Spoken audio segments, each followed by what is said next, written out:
Welcome to Nikki's kitchen. चला, आज आपण स्ट्रीट स्टाईल दाबेली बनवणार आहोत. त्यासाठी पॅनमध्ये तेल, जिरं, 1 चमचा तिखट, हळद, दाबेली मसाला, मीठ आणि थोडं पाणी घालून मिक्स करायचं. आणि उकडलेला बटाटा मॅश करून अर्धी वाटी चिंचेची चटणी घालून व्यवस्थित मिक्स करून घ्यायचं. नंतर एका प्लेटमध्ये काढून घ्यायचं. त्यावर थोडा कांदा, डाळिंबाची दाणे, कोथिंबीर, शेंगदाणे, बारीक शेव, खोबरं घालायचं. आपलं दाबेलीचं स्टफिंग रेडी आहे.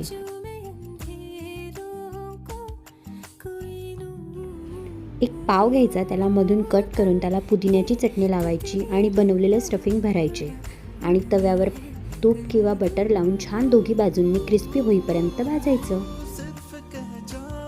आणि आपली स्ट्रीट स्टाईल दाबेली रेडी आहे. छान छान yummy रेसिपींसाठी Nikki's किचनला follow, share, subscribe